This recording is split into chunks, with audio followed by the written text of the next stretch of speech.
Seguimos compartiendo en vivo la mañana del 11 a través de Canal 11 de Punta del Este. 4 minutos pasaron del mediodía. El Mercadillo del Sauce cumplió 2 años, un lugar realmente que tiene vida propia. Lo hemos compartido en algunas ocasiones. Ahora queremos presentarles este informe. Sí, estamos muy felices, la verdad que sí. Son los 2 años del Mercadillo.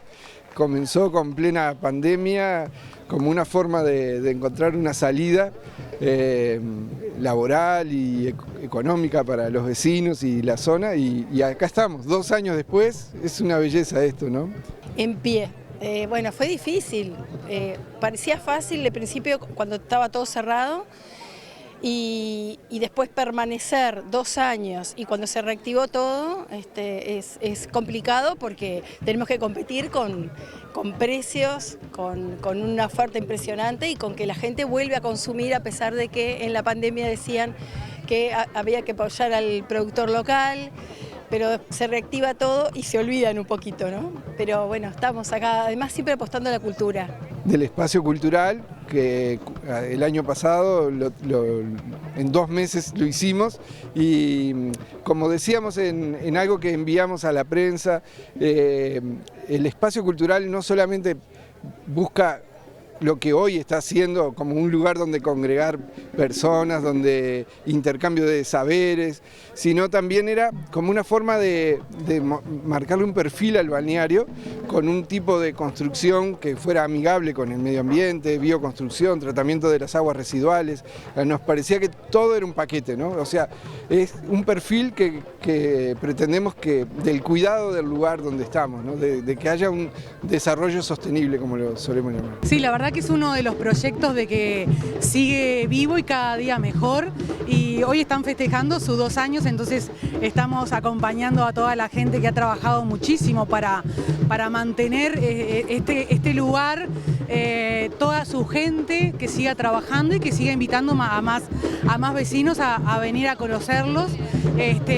Fue una actividad que se creó en plena pandemia, son gente muy luchadora que realmente vale la pena apoyar, así que venimos a acompañar y a disfrutar como todo el mundo las bellezas que hay en la feria. Son todos productos locales, gente artesana de Maldonado, así que los invito a apoyar y a vivir un momento con ellos que es espectacular. Tenemos actividad hasta las 7 de la tarde, tenemos actividad. A las 6 entra lo último, que es el dúo Hitman, así que están contemplados todos los niños, adultos, todo está contenido.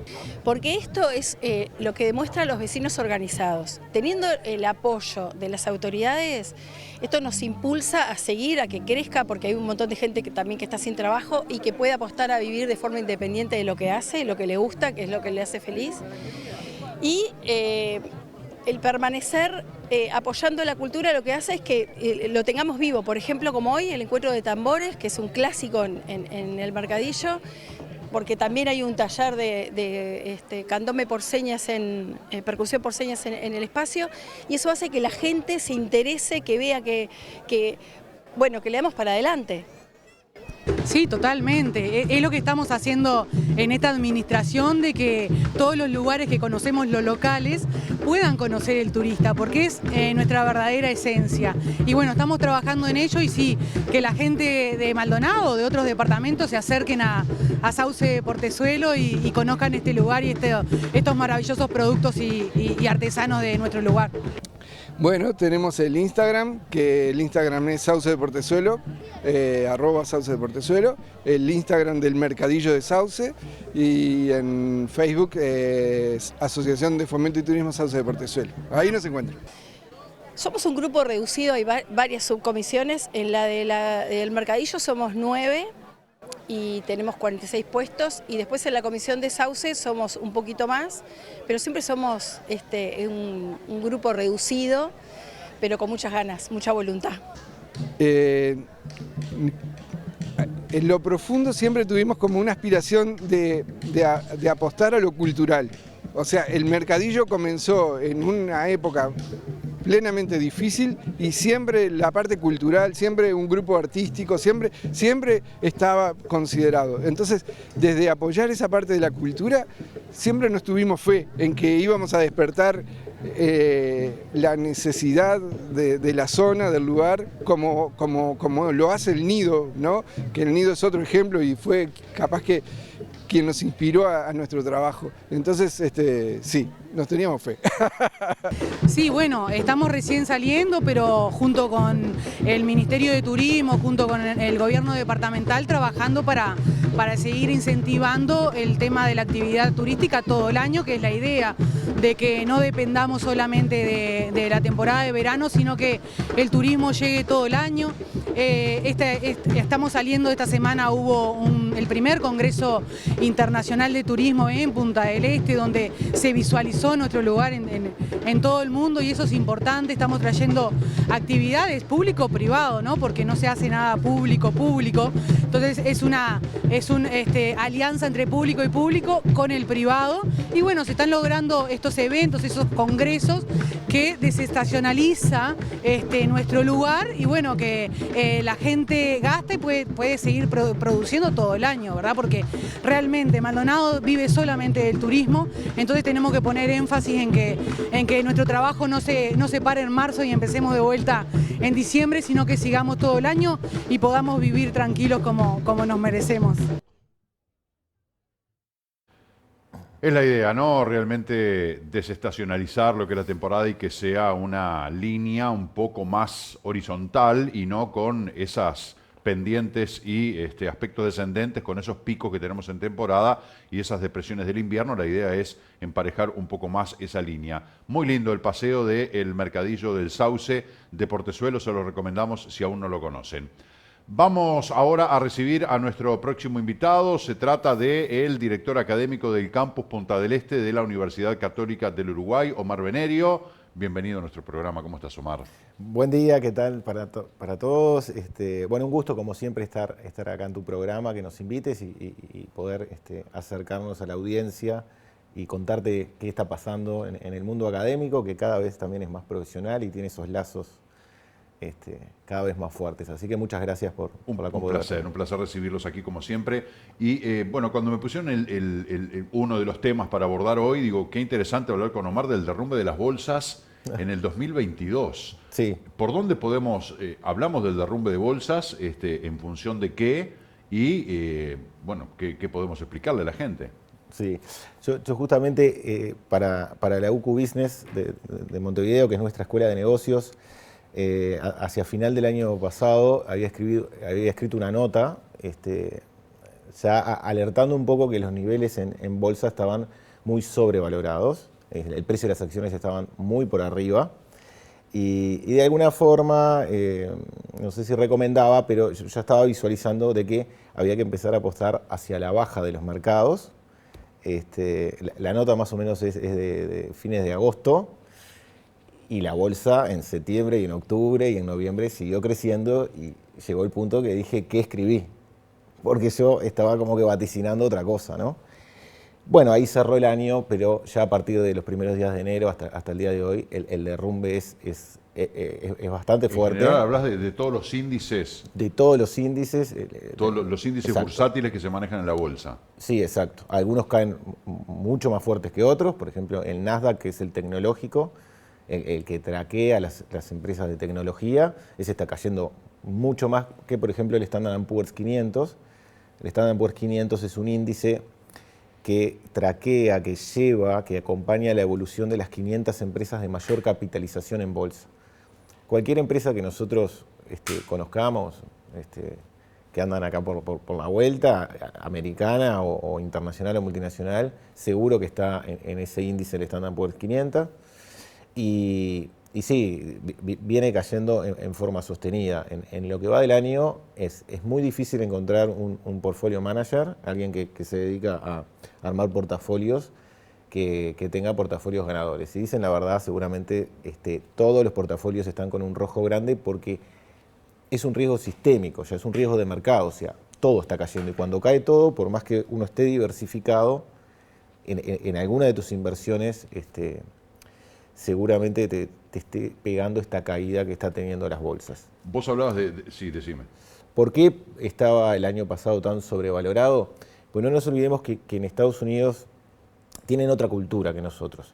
Entonces, mantener el precio de las acciones, y por tanto, si tú estás invertido y tenés un portafolio de acciones con precios que están día a día, semana a semana subiendo, tu patrimonio, tu riqueza está creciendo. Entonces, indirectamente, también lo va a estar haciendo tu consumo, porque cada día sos más rico, ¿verdad? Entonces, eso alienta el consumo y ese motor que tienen las economías, un 60% más o menos de todas las economías siempre es el consumo de un país, para salir de los efectos de la pandemia, ¿no? Ahora, tarde o temprano, en niveles tan altos que estaba cotizando las empresas, sus precios de las acciones, como los índices, tan altos estaban que en algún momento eso tenía que caer, que fue lo que empezó a pasar desde el 1 de enero hasta el día de hoy. Incluso, yo estoy haciendo un paper es un documento de investigación que se presenta en alguna jornada del exterior, donde estoy analizando la volatilidad diaria que hay, y la volatilidad en finanzas sería el riesgo, y su primer medida sería el desvío estándar, que es una medida estadística. Y para hacerlo sencillo, por ejemplo, si yo agarro 500 datos diarios de cierre en bolsa de una acción o de un índice, lo que hace es, respecto a la media, al promedio de esos 500 datos, en cuanto se ubica, mide la distancia por un lado para el otro y hace un promedio, justamente. Incluso si uno va a la fórmula, divide entre 500 o 500 menos 1 para ser más específico. Pero la cuestión es que, más allá del cálculo matemático, ¿qué está haciendo? Está ponderando los 500 datos al dividirlo entre 500. Si vos sumas 500 veces algo y lo divides entre 500, estás ponderando, o sea, dando el mismo peso a todas las observaciones por igual. Cuando hablamos de 500 datos o 5.000 datos o 10.000 o 20.000 datos, hoy en día con el poder de los software, los datos ya no es un problema, manejar grandes cantidades, volumen de datos, estás promediando todo igual. Entonces, ¿qué quiere decir? Que un dato del pasado, de 500 días atrás, pondera igual que el de ayer. Entonces hay medidas más avanzadas que lo que hace es, si bien tomas 500 datos, pero que los últimos ponderen más. Entonces estoy trabajando en eso y estoy acomodando, digamos, de alguna manera, recalculando, recalibrando, cuánto es ese desvío y esa volatilidad diaria, que ya te digo, me está dando 1,5%, no más del 2% diario, cuando en bolsa estos días, estas semanas, hay caídas del 3,8%, ha llegado hasta un 4%, lo cual en la historia de la bolsa americana no ha pasado. Entonces estamos realmente ante un fenómeno inédito. Caídas de bolsa diaria de 3-4%, si uno lo anualiza, es una cifra disparatadamente grande.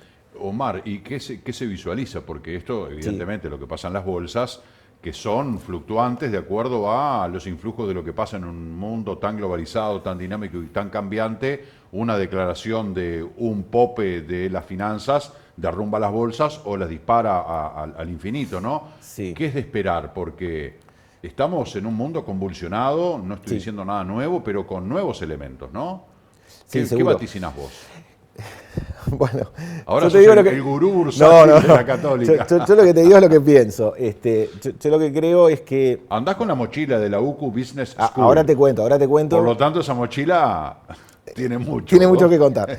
No, ahora después si querés te cuento, pero para redondear un poco tu pregunta, yo lo que visualizo es que esta volatilidad diaria que estamos enfrentando y esta caída en todas las bolsas y en todos los índices que se están dando desde el principio de año al día de hoy, en Nasdaq por arriba del 20% de caída, o sea, es un disparate de caída. Hay mucho temor en los mercados, hay mucho temor y se está especulando mucho con qué va a hacer la Fed, el Banco Central de Estados Unidos, para contener la tan alta inflación que tienen. Recordar que Estados Unidos tiene una visión, una propuesta de tener una inflación al 2% y la está superando ampliamente, y para eso tiene que estar subiendo las tasas de interés. Al subir las tasas de interés, la tasa de interés en realidad es el precio del dinero, si eso sube, los costos de los préstamos se encarecen, entonces la gente pide menos préstamos, consume menos y al consumir menos los precios empiezan a bajar. ¿Se entiende? La economía se empieza a enfriar. Entonces ahí el Banco Central de Estados Unidos tiene el desafío de tratar de encauzar la inflación al rango que ella visualiza, que ella quiere, pero con el trade-off, con el costo de poder provocar una recesión. Entonces, en macroeconomía, cuando uno tiene inflación y recesión, se habla de una estanflación. Y entonces, si ya venía el mundo complicado en este último tiempo, con pandemia, con esto, con lo otro, con tensiones geopolíticas, con factores políticos y guerra en Ucrania, ahora se agrega un nuevo riesgo, que es una posible recesión en Estados Unidos y también a nivel del mundo, a nivel mundial, porque ya están bajando las tasas de crecimiento a nivel del mundo, ¿no? Un panorama sombrío el que trazás. Sí, pero por otro lado, porque las finanzas tienen eso, hoy en día el Standard & Poor's está cotizando, bordea los 4.000 puntos, ¿está bien? Para hacerte una idea, llegó a más de 4.500 cerca de fin del año pasado. Hoy está en 4.000 puntos, o sea que está bajando. Yo creo que 4.000 puntos podría ser un buen punto de entrada para invertir. Me van a decir, bueno, esta persona se está derrumbando todo, pero es justamente cuando las cosas caen. Cuando está arriba ya hay que pensar en meter, y cuando está Sí, claro, pero eso abajo, pasa con las propiedades, con los vehículos, digo. claro, ¿no? Depende del momento, es decir, bueno, es momento de comprar, es momento de vender. De hecho, las bolsas, uno ve la operación de Wall Street y están todo el tiempo viendo cuándo es el momento de comprar, cuándo es el momento de vender, ¿no? Claro, siempre con portafolios diversificados. Claro. Ahí, bueno, un poco dependiendo del grado de aversión al riesgo o de lo amante al riesgo que sea el inversor, va a tener más proporción en activos de renta fija, que por ejemplo son los bonos, o en renta variable, que son las acciones y los índices. Pero igualmente bien diversificado, y es lo que te decía, por más diversificación que hayas tenido en tus portafolios, seguro que la gran mayoría de todos los portfolio managers están dando pérdida en este año, porque es imposible cuando enfrentás un riesgo sistémico. Pero al final del día yo creo que se va a ver la luz. Vamos a ver qué pasa con la política monetaria de Estados Unidos, con esto que te contaba del aumento de las tasas. Claro, porque ¿qué sucede? Cuando aumenta las tasas, Estados Unidos, ya hablamos, para tratar de contener la inflación, pero poniendo en riesgo la actividad económica, que está bien que esa expansión que hay en la economía se empiece a contraer. La política monetaria de los bancos centrales en general, a la curva de tasa de interés, la curva de tasa de interés es los distintos rendimientos que hay a lo largo del tiempo. Entonces trazamos la curva de los bonos americanos. Entonces agarramos los bonos, los diferentes vencimientos y cuánto rinden. En teoría, lo natural, lo normal es que a más largo plazo las tasas sean más altas. ¿Está bien? Porque, por ejemplo, un riesgo de liquidez nomás. ¿Está bien? En finanzas se carga con primas, con puntos básicos, las tasas, cuanto más riesgo, más primas, y por tanto las tasas son más largas. Si tú vas a invertir en un bono a 2 años, un bono a 30 años, es más riesgoso el de 30 años, porque en 30 años no sabemos si nosotros vamos a estar. ¿Está bien? En 2 años tampoco. Y en 2 años tampoco, pero en 30 seguro caso. que no. Entonces, en teoría y en general, lo normal es justamente lo que se llama la curva normal, que las tasas de interés sean crecientes en el largo plazo. Ahora, las políticas monetarias afectan el primer tramo de la tasa, entonces, de la curva. Entonces, ¿qué pasa? Se invierte. Entonces, las curvas de más corto plazo están siendo más altas que las de largo plazo. Y al ser una curva invertida, yo también escribí hace unos años, no sé, el que quiera me busque en LinkedIn y se lo acerco para una página especializada en finanzas de Estados Unidos, qué pasa cuando se invierte la curva. Y cuando se invierte la curva, en general, los datos históricos muestran que las economías entran en recesión. Y ahí vuelvo a lo mismo de hoy. Si la inflación, ese aumento de tasas, no logra contener, parar, bajar la inflación rápidamente, y estamos entrando por lo menos en un enlentecimiento, si no recesión de la economía, sí estamos en un panorama complicado. Pero como en finanzas siempre hay que buscarle la vuelta y hay que ser buen estratega. Por ejemplo, ahora, dada esta situación, los bonos largos, de larga duración, empiezan a ofrecer unas tasas de retorno, que el rendimiento de un bono se mide a través no del cupón, de lo que paga, sino de la tasa interna de retorno del bono. Para eso hay que hacer un flujo de caja del bono. Pero están ofreciendo rendimientos que hasta hace unos meses atrás no se veía. Hasta hace unos meses atrás un bono no rendía más de un 4 o un 5% en esa TIR del bono que te estoy contando. Y ahora bonos largos, buenos papeles, buenos bonos de buenas empresas, incluso alguno de algún estado, ya están rindiendo 6-7% porque son bonos a más largo plazo. Omar, te quería preguntar, porque vos hablabas del índice Nasdaq, que es Sí. el índice tecnológico, Sí. y te quería preguntar, ¿qué papel juega o cómo se explica, por ejemplo, lo que sucedió con Twitter, ¿no? Que lo iba a comprar Elon Musk, 43.000 millones de dólares, de repente dice Elon Musk, no sé si lo voy a comprar, y se desploman las acciones de Twitter, Sí. ¿no? Y también lo que pasa con el tema de las criptomonedas, que es una forma, una herramienta de pago que cada vez se extiende más, hay distintos tipos de criptomoneda, pero también tienen una volatilidad impresionante. Digo, ¿cómo juega estas nuevas herramientas, estos nuevos jugadores en el mundo actual? Sí, tal cual como tú lo dices. Por supuesto que Elon Musk, cuando lanza un Twitter, pasan cosas en bolsa por lo que él significa, ¿no?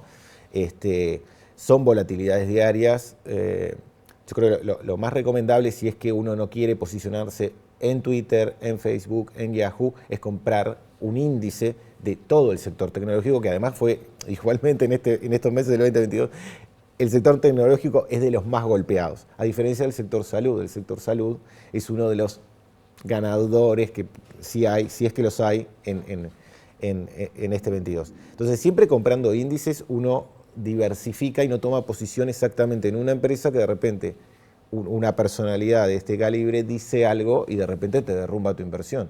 Entonces tú no vas a tener todo tu dinero apostado en una sola cosa. Siempre bien diversificado. Para eso hay distintas herramientas. Están los ETF, no tienen una traducción al español, se llaman Exchange Traded Funds, ETF. Entonces yo puedo invertir en ese Standard & Poor's 500 a través del ETF que lo traquea, está bien, ese se llama el SPY, el SPY. Y ahí gano exposición a esas 500, o el QQQ, y gano exposición al Nasdaq, a todo el conjunto de las tecnológicas. Ponderan después ese índice, no es todo por igual. Algunas empresas tienen más ponderación que otras, Microsoft tiene más ponderación que otras, y así sigo diversificando. Por ejemplo, también compro un índice de empresas que paguen dividendos altos. Entonces no tengo que invertir no tengo que encontrar una empresa que pague un dividendo alto, sino que ya voy a un índice que él mismo se encarga de agrupar a esas empresas que pagan dividendo alto. Después otro índice de empresas de valor, a diferencia de las growth. Empresas de valor son empresas más establecidas, las growth son empresas menos maduras que tienen más potencial de crecimiento. Un poquito ahí, un poquito ahí. Como verás, Diversificar, o sea, poner no todos los huevos en la misma canasta, ¿no? Hablamos de Exactamente. portafolio financiero, pero bueno, en criollo es eso. Exactamente. Y además el tema de la economía y los temas financieros y bursátiles y todo lo demás son complejos, de repente son difíciles de entender, se maneja mucho lenguaje técnico, entonces de repente a la gente les pasa desapercibido, pero es muy interesante el panorama que planteas. Se nos terminó el tiempo y yo quiero que me cuentes, porque yo quiero una mochila de la UCU Business School. Sí. ¿Qué pasa con esa mochila? En 1 minuto y medio tenés que resumirlo. No, bueno, cada vez más se entrega a los participantes de nuestras maestrías. La verdad que este 2022 de vuelta la UCU Business ha tenido un éxito bárbaro. Nos acordamos que el producto estrella es el MBA. Ahora tenemos una edición del MBA 3x3 que se lanza en agosto. 3x3 significa que cada 3 semanas el participante tendría que ir a Montevideo, pero es una muy buena opción para gente que no vive en Montevideo poder acceder a una maestría que no se cursa en el formato común. Para eso está el MBA tradicional, y para eso está también ahora el MBA 3x3 que lanza ahora en agosto, junto con otra oferta que tiene la UCU Business de las otras maestrías, o la maestría en finanzas que yo dirijo, que este año tengo un alumno de Maldonado, un profesional de Maldonado, que está viajando todos los días para allá, para hacer nuestra maestría.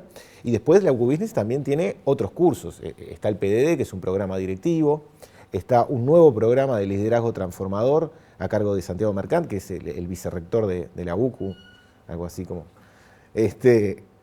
Grow to Lead se llama. Entonces, diferentes programas que ayudan a nuestros profesionales a seguir actualizándose, empapándose con las nuevas tendencias, las nuevas herramientas, los nuevos conocimientos, y así crecer juntos. Y yo llegué de Montevideo en 2 segundos, porque ayer, te la cuento pero no del todo, porque no sé si soy yo el indicado de la primicia, la UCU Business cerró un acuerdo, vino el rector de una escuela de negocios de España, que hicieron una escuela de negocios juntando 3 universidades, 2 españolas y 1 americana. O sea, imagínate la potencia que tiene ahora esa universidad española, y acaba de firmarse ayer un convenio con la Universidad Católica, con la UCU Business, de transferencia de conocimiento, etcétera, etcétera. Y a mí me convocaron por el tema de la maestría en finanzas, analizar potenciales sinergias que podemos tener. Así que estamos con mucho crecimiento, pasando fronteras y trayendo cosas del primer mundo para acá. Así que eso también. Y a nuestros participantes de maestrías se les da una mochila. Y también a quienes nos invitan seguidamente a hacer una entrevista también, la Bueno, Católica voy a tratar de tiene encontrar. la atención públicamente, ya te dejé engrampado a conseguirme una mochila de la UCU Business School. Omar, muchísimas gracias por habernos acompañado, muy interesante lo que nos contás. No, bueno, muchas gracias a ustedes, a ti, a que nos invites al programa. En nombre de la Universidad Católica, por supuesto, siempre es un orgullo estar acá y poder acercarnos en la audiencia de Maldonado, que nos escuchen para bueno, acercarnos. Y también en Montevideo, recordamos que salimos en Montevideo. Y también en agosto esperarlos en el campus de acá, de Punta del Este de Roosevelt, a aquellos chicos que no empezaron en marzo la carrera, que en agosto se pueden sumar a nuestras propuestas de carrera de grado acá en el campus de Punta del Este, en el segundo semestre. Gracias, bueno, hasta muchas pronto. gracias. Señores y señores, móvil en vivo, 12:30. Laura, adelante. Gracias, Marcelo. Bueno, simplemente para saludar, para despedirnos y cerrar el móvil de la mañana de hoy. Nada, como arrancamos, nos despedimos. Cielo totalmente cubierto, el sol, que te vuelvo a decir, sigue intentando salir ahí, escabullirse entre las nubes, pero no puede, y con una afluencia de tránsito bastante movidita en esta esquina que elegimos con Marcelo Biurrum para despedirnos, Burnett y Dodera. Por momentos la verdad que se pone bastante intenso el tránsito en esta esquina. Nosotros estuvimos un ratito acá mirando cómo era el tránsito, la circulación, y viste que es un lugar donde confluyen muchas aristas, digamos, por decirlo así. La obra que viene funcionando muy bien allí por Roosevelt también, sanatorio, supermercado, bueno, el ómnibus, así que hay que tener mucho cuidado. Vimos varias frenadas bruscas aquí en esta esquina, así que hay que tener mucho cuidado. Simplemente para despedirnos, Marci, mostrarte un poquito de panorama de cómo está aquí Maldonado. Completamente cubierto y bueno, esa esquina es peligrosísima, cuidado los que van subiendo por Burnett, que al llegar ahí a Dodera tienen que mirar para los dos lados, porque de Burnett y Dodera hacia este lado, que es donde está viendo la cámara, es flechada, pero el pedacito que hay de Dodera entre Burnett y la rotonda de Roosevelt, eso es doble mano. Es un entrevero, es peligroso para los que están cruzando, como esos autos que vemos allí, es peligroso para los que están entrando a la rotonda para seguir por Roosevelt, porque te pueden aparecer por Dodera del lado derecho. La verdad que no entiendo por qué ese pedacito está a doble mano. Sí, ahí frente a la plaza. Debe tener su explicación, ¿no? Pero la verdad que uno no lo entiende. Como automovilista es un peligro. Sí, ahí, como te decía, Marce, frente a lo que es la Plaza Varela, la Plaza Varela. Y viste que hay autos estacionados. Claro. Y están correctamente estacionados porque ese tramo, o sea, esa cuadra, es la que vos bien mencionabas, que metros, ¿no? Doble mano. Nada, sí, es doble mano. Y a veces, como no sabemos que es doble mano, porque no lo entendemos, la verdad, es peligroso porque, como tú decías, te encontrás de repente de sorpresa con un auto que dobla hacia ahí y bueno. Porque más el único cuando que llegamos puede, acá nos encontramos justamente con eso. El único que puede utilizar ese tramo de Dodera, digamos, en la dirección donde está el auto, esos dos autos y el camión, es alguien que sube por Burnett y que dobla a la derecha en Dodera. Pero en ese caso, ¿para qué dobló por Burnett? Hubiera seguido por Roosevelt y termina en la rotonda. Es media extraña esa doble mano en ese trayectito. A mí el otro día me apareció uno por Dodera, en ese tramo, que entró a la rotonda y me agarró por sorpresa, porque uno tiene la idea de Dodera es flechada hacia el norte, ¿no? Bueno, en definitiva es un detalle muy importante que ustedes estén allí parados para mostrarlo, para que la gente tenga las precauciones de circular en esa como en tantas esquinas de Maldonado. Laura, muchas gracias a ti, a Marcelo, por el trabajo de hoy. No, como te decía, como siempre se da cuando uno quiere mostrar algo en vivo, las circunstancias no nos ayudan, pero cuando no estábamos en vivo vimos una situación similar a la que te pasó de, bueno, un auto que tuvo que frenar un poco de golpe porque se encontró con otro que venía de frente, ¿viste? Cosas que pasan. Nos vemos, Marce. Será hasta mañana entonces el cierre del móvil de la mañana del 11 del día de hoy. No hablamos nada de un tema que quedó pendiente, lo podemos hablar mañana si querés para que nos cuentes cómo le fue en el viaje de partida a las patinadoras de Febe Batista. Ya tu carita ya revela que tenés muchas cosas para contarnos, que están en viaje, ya habrán llegado, digo yo. De repente mañana nos podés contar.